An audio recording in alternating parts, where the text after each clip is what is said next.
Hello there. Good morning, good afternoon, good evening, wherever you are. I'm Ryan in Singapore. Welcome to our mindfulness practice. Today's topic is The Four Signs of the Zodiac by Mary Oliver. So this is a poem that Mary Oliver, if you're familiar with Mary Oliver, she's a poet who a lot of her work gets cited for mindfulness kinds of poetry. So you'll hear a lot of mindfulness teachers read Mary Oliver's poetry. And the fourth sign of the Zodiac is not one that I think I've ever heard read out loud for any mindfulness training or anything like that. And I think partially is because it's a relatively heavy poem. If you hear anything from the fourth sign of the Zodiac, usually it's number 3 that people will go over, but today I'm going to read all four pieces for you, or I guess they should be their stanzas of the poem. So I'll read through all 4 of them, and maybe you'll see why number 3 is the most heavily cited of these 4 stanzas. And the other 3 really are a strong acknowledgement of Mary Oliver acknowledging her mortality, and she did pass away just a couple years ago. And so I think that's what's so powerful about her poetry is just it's beautiful, it's beautifully written, it invokes emotion. And I don't have poetry that usually brings me to tears, but Mary Oliver is pretty good at doing that. And so, so it's beautiful to read, but it's also just so heartfelt. It really is, it's very vulnerable. It's really a window into the soul of this wonderful poet. And so I'm really looking forward to reading it. I just want to make sure that that people have a chance to be on. Hello, Irma. Before I get started, because it is a great poem, and let's see what else can I say about the intro before we get going much further. It's kind of like a meditation on the impermanence of life, and really invites us to focus on the present moment and this simple this simple yet profound experience of being alive. So to focus on the mundane, and I think that's something that I love about Mary Oliver, being from my native Ohio, is that I have a lot of really good childhood memories of being out in nature in Ohio. And so a lot of what she's writing really brings me back into those times of childhood, and it's really beautiful. So without further ado, I'm going to go ahead and read The Fourth Sign of the Zodiac by Mary Oliver. Why should I have been surprised? Hunters walk the forest without a sound. The hunter, strapped to his rifle. The fox, on his feet of silk. The serpent on his empire of muscles. All move in a stillness. Hungry, careful, intent. Just as the cancer entered the forest of my body without a sound.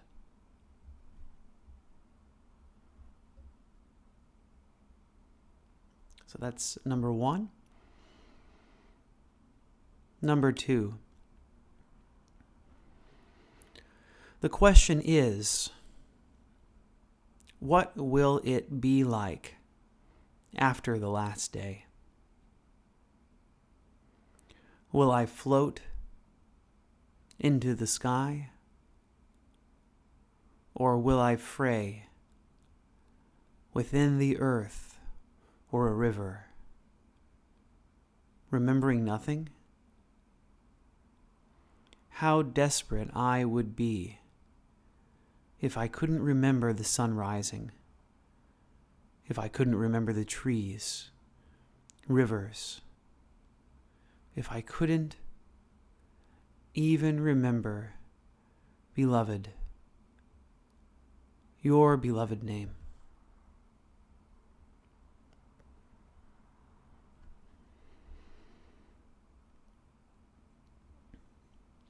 And number 3, I know you never intended to be in this world, but you're in it all the same. So why not get started immediately? I mean, belonging to it. There is so much to admire, to weep over, and to write music or poems about. Bless the feet that take you to and fro. Bless the eyes and the listening ears. Bless the tongue, the marvel of taste. Bless touching.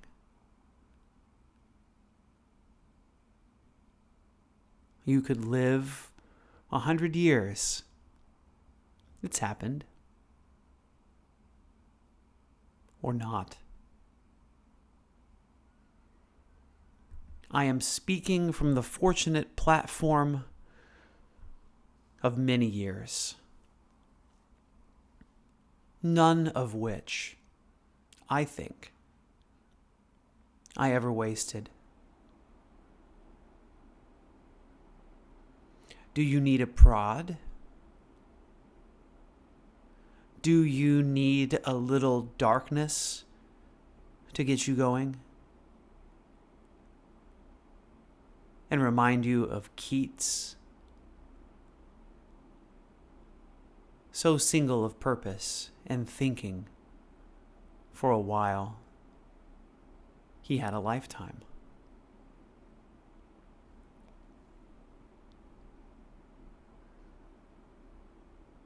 And number 4.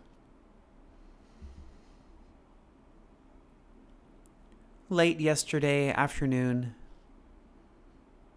in the heat, all the fragile blue flowers in bloom.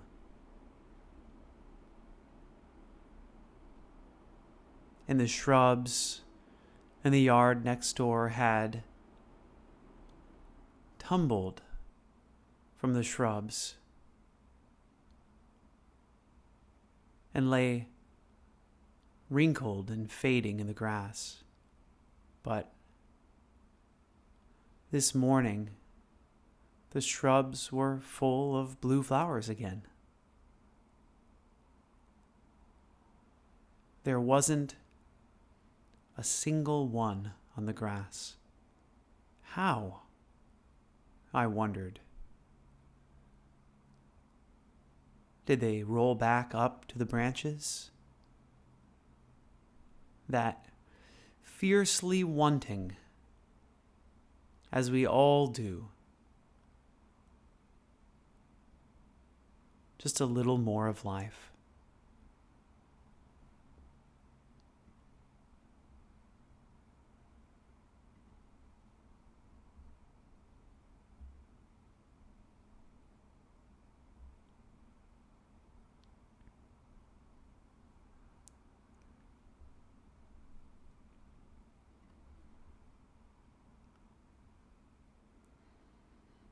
Okay. That's the poem, the 4th sign of the Zodiac. Looking at the time, I see that it's already time to get started in our meditation. So let's get into it. Because talk more about the poem after we meditate. Hi, Eddie. Welcome.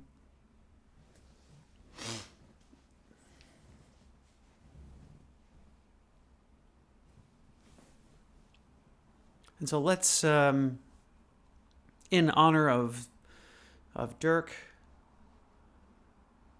let's do a self-compassion meditation today. So get yourself comfortable.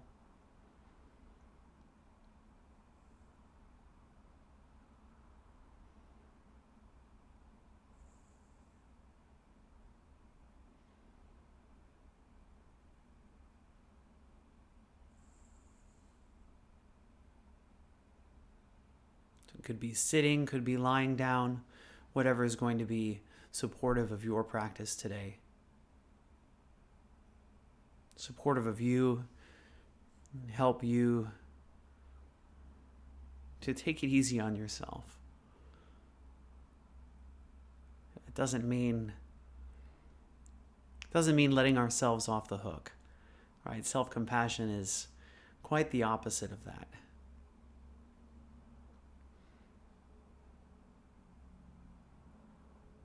It's acknowledging what is so that we're able to gird up our loins and have the energy to let go of the past and to move on. To love ourselves as we are right now. So let's begin by feeling into this body.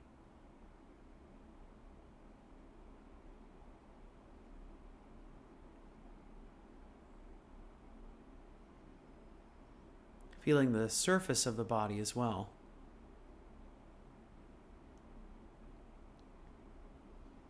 Maybe starting by noticing the muscles in the face.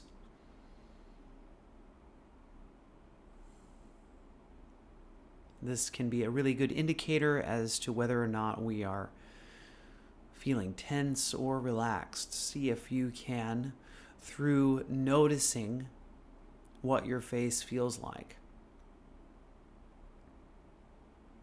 See if you can become aware of whatever stress you might be feeling that is showing up as tightness in the face. And maybe as you become aware of that tightness, see if you can gently, because right now there's no one to be making a facial expression for. See if you can gently relax the face.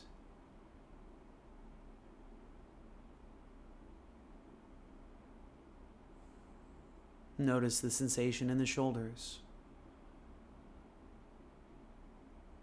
the neck muscles,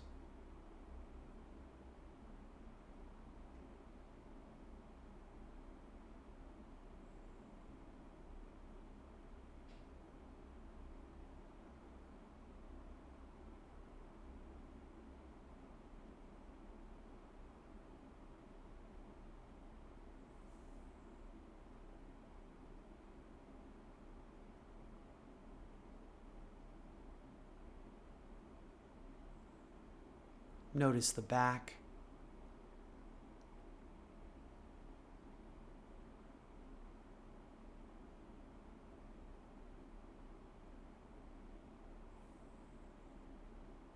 the muscles in the back.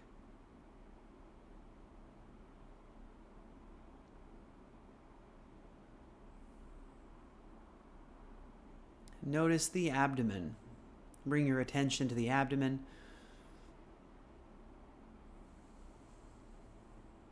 Can you feel your abdomen expanding and contracting as you breathe? Maybe you can place a hand on your belly if you're having difficulty noticing that sensation of breath. And sometimes stress, tightness makes that expansion and contraction muted.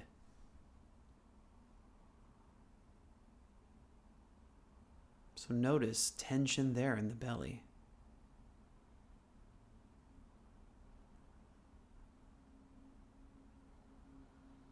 or lack of tension? Can you feel that? Just for a few moments, can you concentrate your attention on the expansion and contraction of the belly? See if you can hold your attention there. Concentrate your attention on this physical sensation of breath.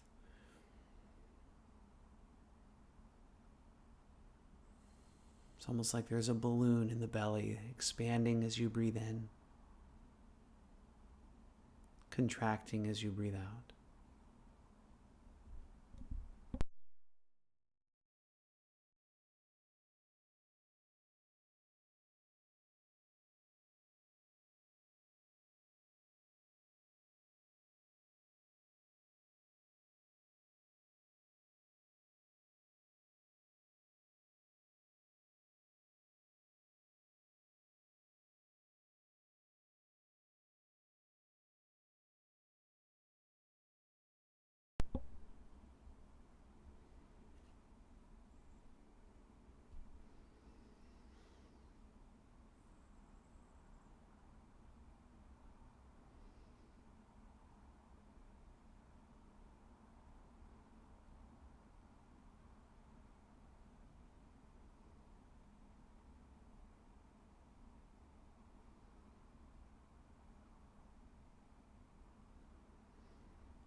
And so let's begin to move into our self-compassion practice.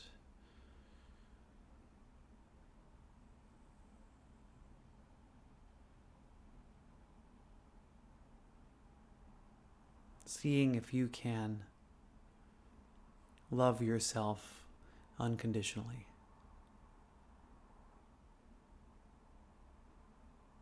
So notice the breathing.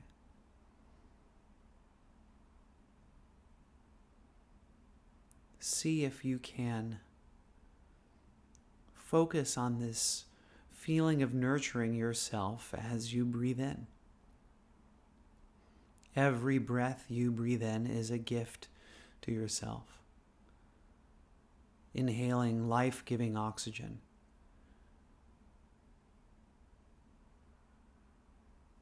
Exhaling waste products of our metabolism.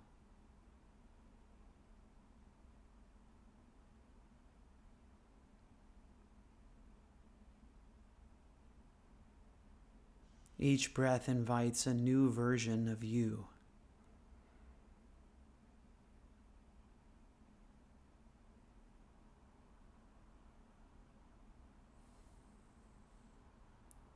A change, a refresh.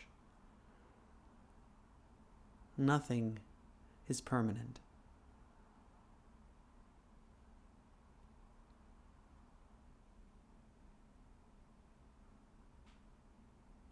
The old you from a few minutes before has already dissolved into the past.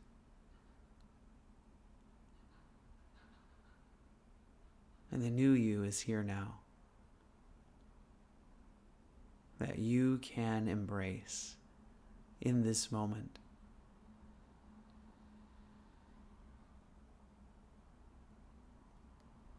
There is no other time to love yourself than this moment.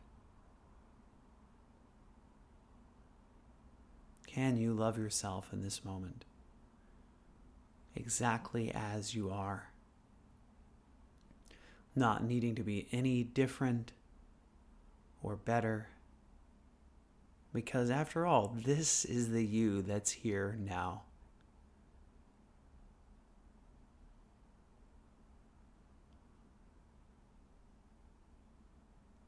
Can you welcome yourself here in this moment?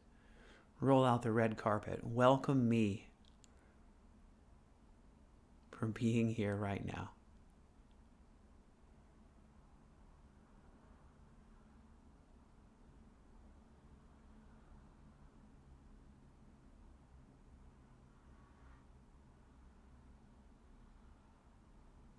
So maybe you find it's difficult to love yourself unconditionally.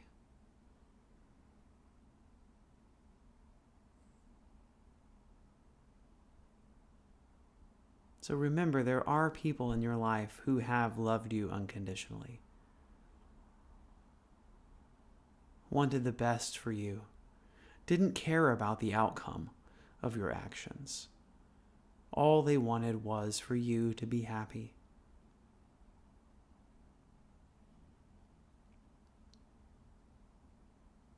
Wanted you to lead a fulfilling life. Can you embody their love for you and take it on as your own? To love yourself unconditionally as others, either now or at some point in time in your life, have loved you?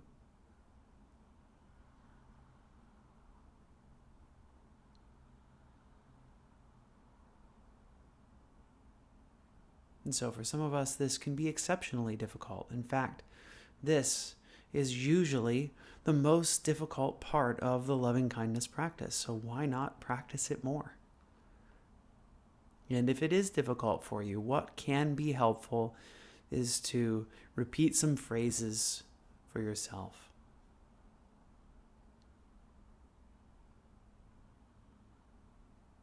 So if you like repeating after me, you can use the phrases that I use, or you can insert whatever phrases that may be helpful for you.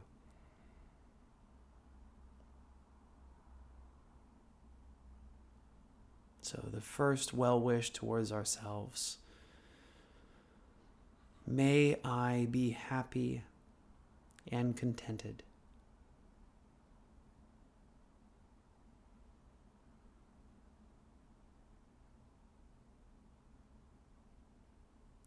May I be happy and contented.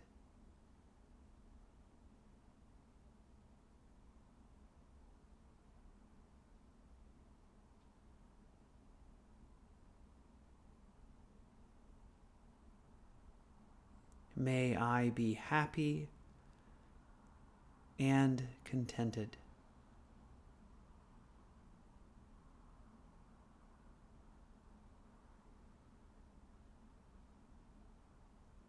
And now the second one: may I be safe, free from inner and outer harm.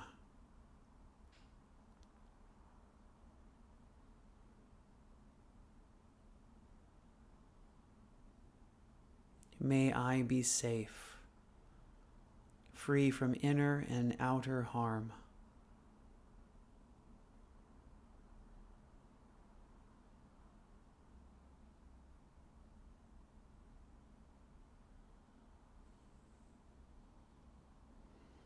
May I be safe, free from inner and outer harm.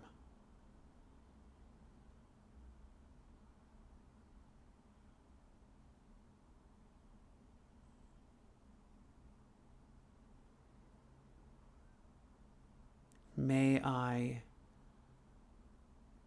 be healthy and whole to whatever degree possible for me.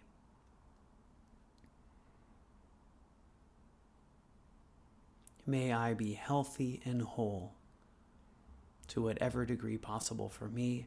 And by the way, as long as you're breathing, there's more right with you than wrong with you.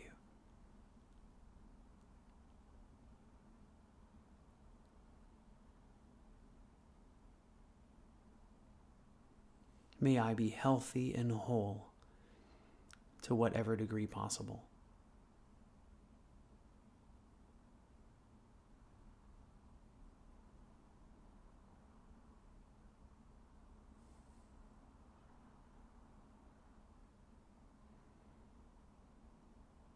number 4.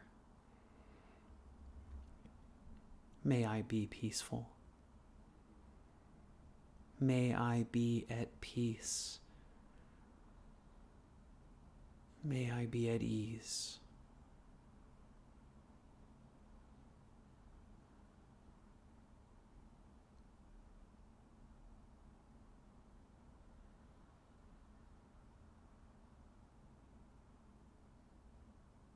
May I be at peace.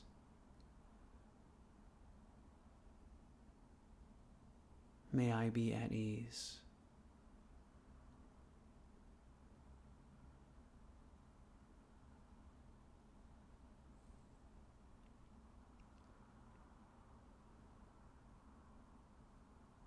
May I be at peace. May I be at ease.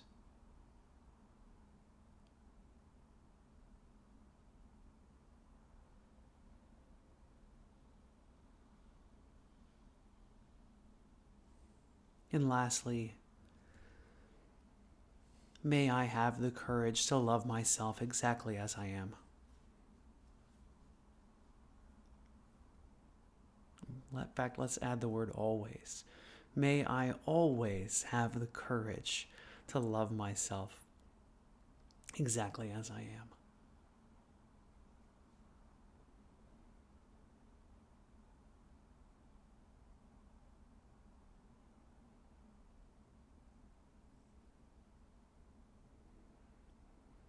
And now let me guide you back to the abdomen, feeling the physical sensation of breath.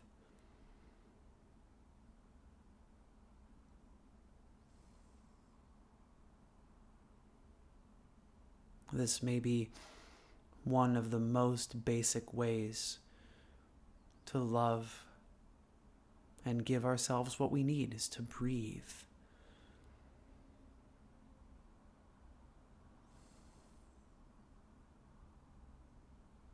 Each breath a gift to ourselves, giving us yet more moments of life. Here I breathe, I'm alive. I'm still breathing. I'm alive.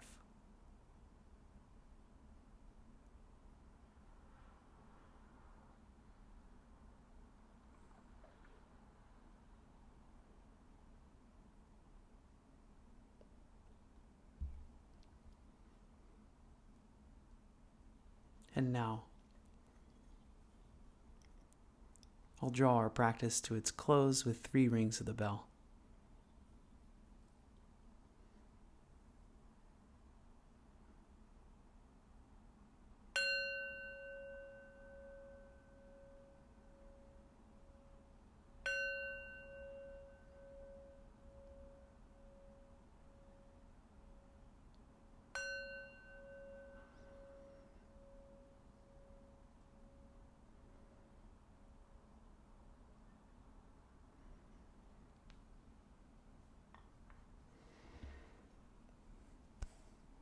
All right. Thank you, everyone. Thanks for being here today. Thanks for sharing this time together, meditating together. Hope you had a good practice today.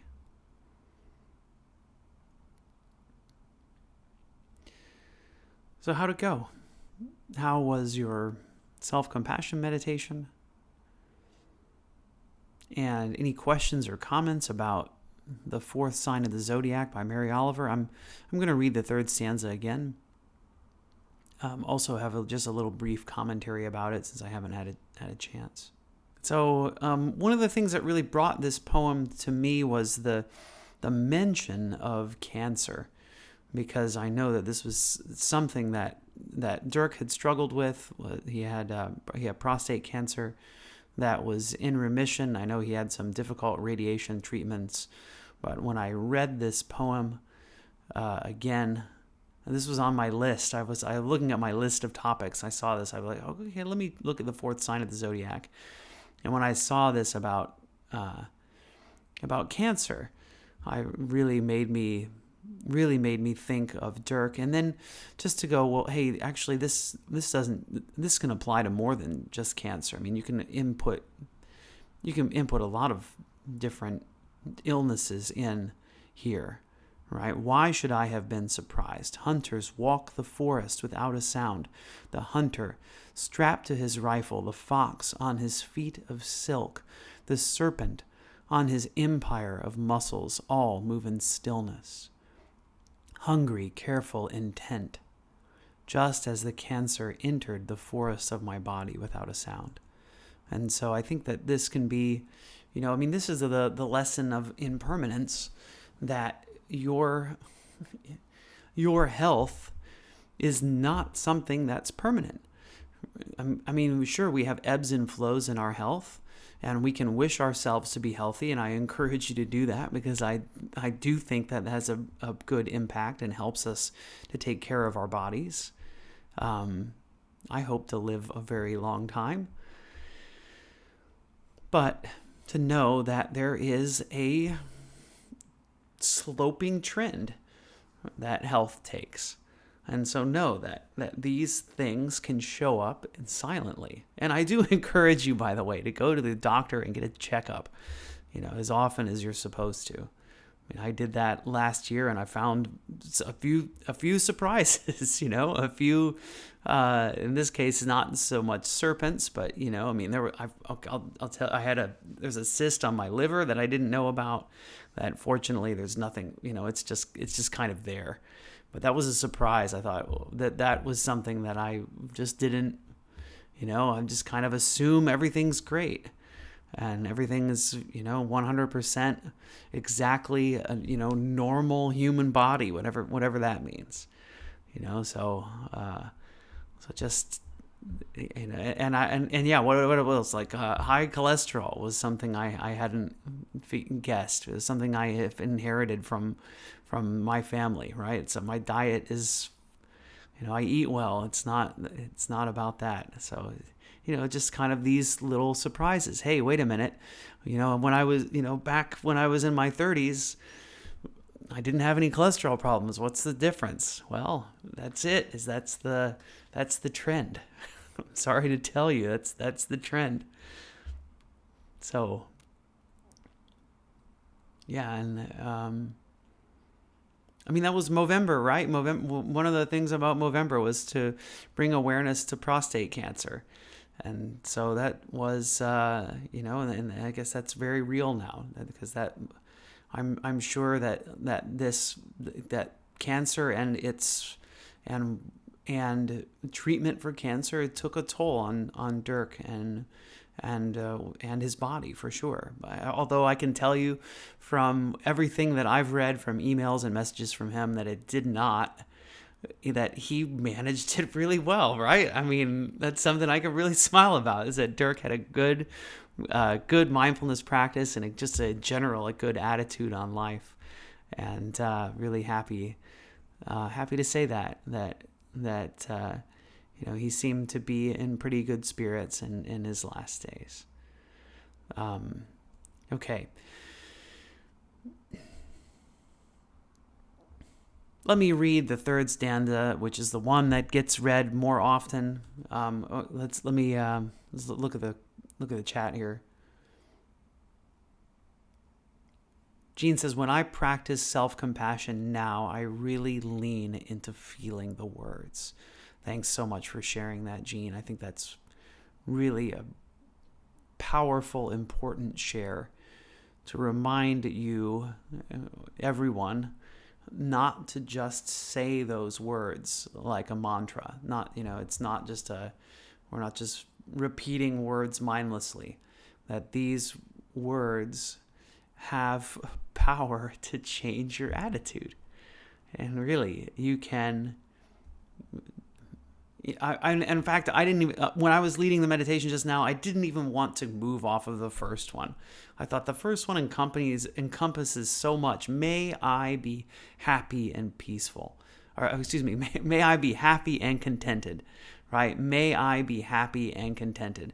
Like this one, like if you can get this one down, I mean, this is like Thich Nhat Hanh often talks about just, smiling while I'm breathing, right? Like that's meditation. Like, can I be happy? Can I be smiling while I'm doing my meditation, right? It's not a glum kind of thing. Just that attitude of happiness kind of helps to roll into everything else. Sybil says we need to treat each day as precious. Yes. Thanks. Jean says, Dirk and I frequently talked about aging and losing what we once had and how our brains say one thing and our bodies say not going to happen. It's just like kind of like looking in the mirror and expecting to see the 18-year-old version of yourself, when you wake up in the morning and you're like, oh, right, this is the me that's here today. Okay, let me read the third stanza once more. So, okay, I'll more commentary later. The third stanza, and I'll read it slowly. I know you never intended to be in this world, but you're in it all the same. So why not get started immediately? I mean, belonging to it. There is so much to admire, to weep over, and to write music or poems about. Bless the feet that take you to and fro. Bless the eyes and the listening ears. Bless the tongue, the marvel of taste. Bless touching. You could live 100 years. It's happened. Or not. I am speaking from the fortunate platform of many years, none of which I think I ever wasted. Do you need a prod? Do you need a little darkness to get you going?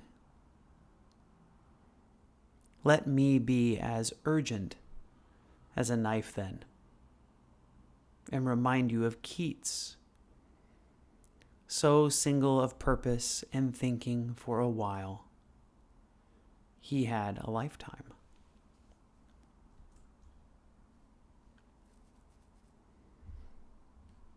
So Keats is another poet who also talked about this topic. And let's see, a couple of his poems are Ode to a Nightingale, Ode on a Grecian Urn, and he died an early death of tuberculosis.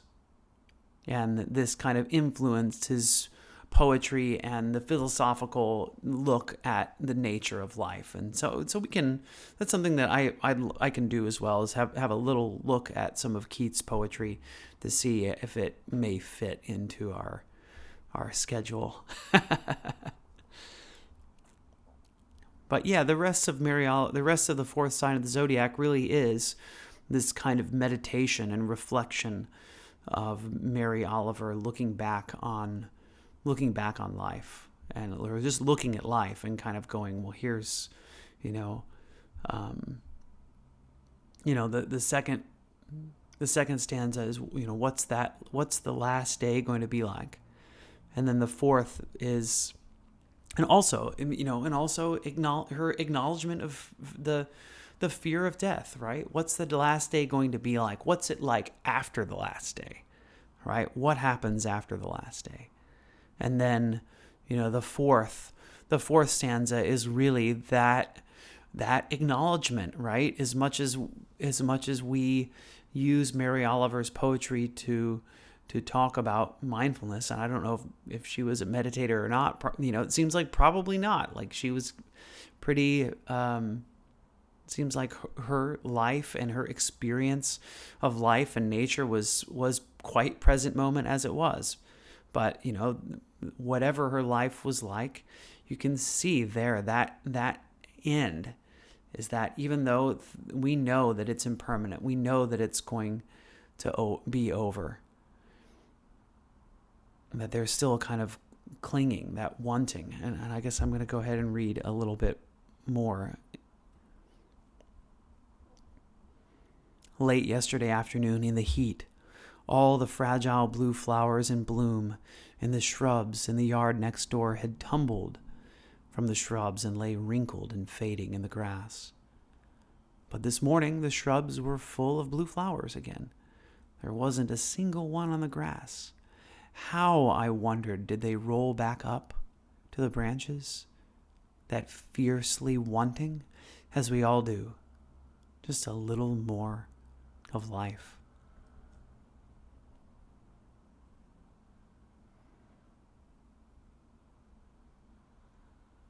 Okay, it's a good place to end.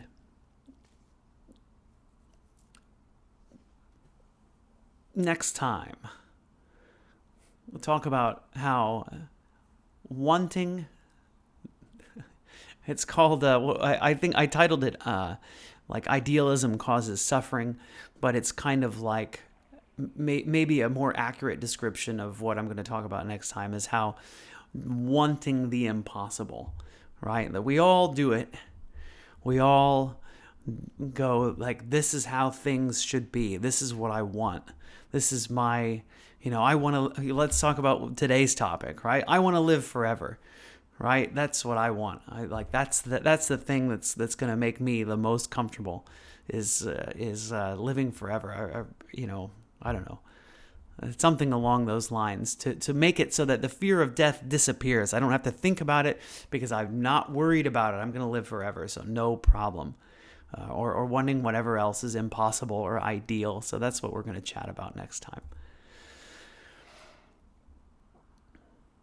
Join Ryan's Daily Mindfulness Circle for more daily meditations with Jean and the team who's there meditating together every day.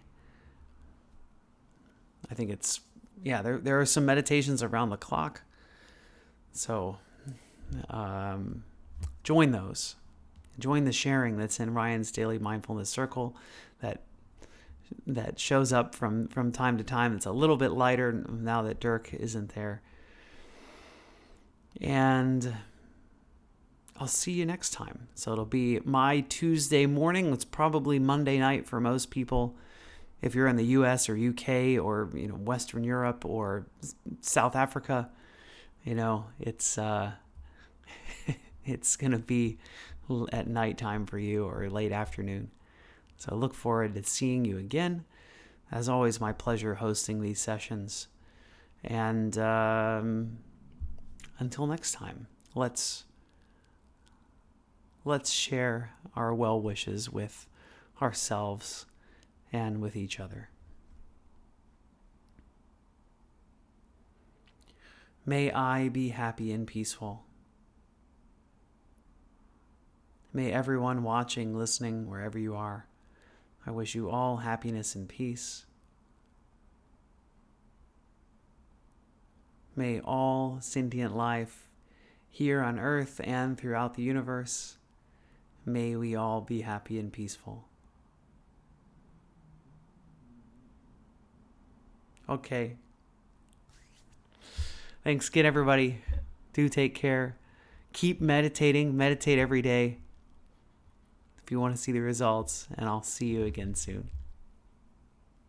Bye-bye.